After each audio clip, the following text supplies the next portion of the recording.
एक समय की बात है। किसी गांव में एक ब्राह्मण अपने परिवार के साथ रहता था।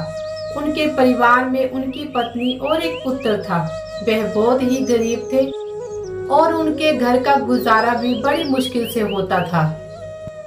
अरे तुम क्या अभी राम नाम ही जपते रहोगे या बाहर भिक्षा मांगने के लिए भी जाओगे? घर में खाने के लिए कुछ भी नहीं है, तुम यहाँ बैठकर बस राम नाम ही जपते रहना। पर ब्राह्मण उसकी एक भी नहीं सुनता था और घर में हमेशा राम नाम का जप करता रहता था। और फिर ब्राह्मण तभी राम का नाम लेके अपने घर से दूसरे गांव के लिए भिक्षा मांगने के लिए निकल जाता है। आज तो मुझे चलते चलते बहुत ही अंधेरा हो गया है। मैं बहुत थक गया हूँ। इस पीपल के पेड़ के नीचे बैठ के थोड़ा विश्राम कर लेता हूँ। सुबह होने पर जब वह उठा तो पास के सरोवर पर स्नान करने वह आगे चला गया और दूसरे गांव में पहुंचा। गांव वाले उससे ना तो कोई कथा सुनना चाहते थे और ना ही उसे कोई भिक्षा दे रहा था।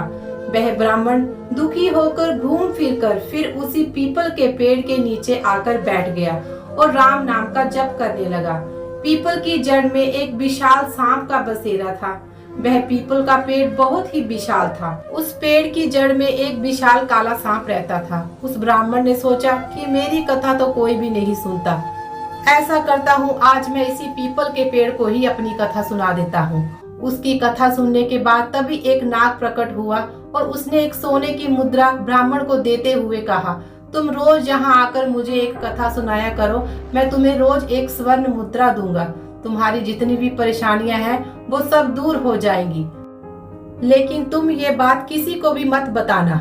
ब्राह्मण रोज ऐसा ही करता। सुबह उठकर नहा धोकर अपना पोती पत्रा लेकर वह पीपल के पेड़ के नीचे पहुंच जाता और वहां बैठकर कथा सुनाता। कथा पूर्ण होने पर नाग उसे सोने की मुद्रा भेंट करता। देखते ही देखते ब्राह्मण बहुत ही धनी हो गया। पूरे गांव में यह चर्चा होने लगी कि ब्राह्मण की दशा कैसे सुधर गई। यह जरूर कोई गलत काम करता होगा। ब्राह्मण को लोगों की बातों से कोई फर्क नहीं पड़ता था। वह नित्य ही अपना कार्य करता रहता था। एक दिन ब्राह्मण की पत्नी कुएं से पानी लेने गई थी।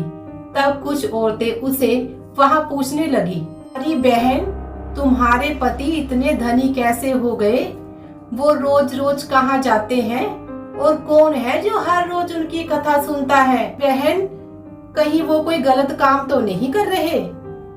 और औरतों की बात सुनकर ब्राह्मण की पत्नी के मन में शंका आ गई और वो ब्राह्मण से पूछने लगी, अजी सुनते हो, ये धन आपको कहाँ से मिलता है? लेकिन ब्राह्मण उसकी बात को टाल देता है। कुछ दिनों तक वह उसे टालता रहा। एक दिन उसकी पत्नी ने उसको मजबूर कर दिया और ब्राह्मण मजबूर होकर उसने अपनी पत्नी को नाग की सारी बात बता दी, जिस वजह से उसकी पत्नी के मन में लालच आ गया और ब्राह्मण के खाने में नशे की दवा मिलाकर उसे खिला दिया।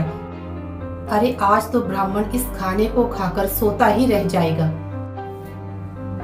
अरे बेटा, उस पीपल के पेड़ पर जाओ और नाग को मारकर सारी संपत्ति ले आओ।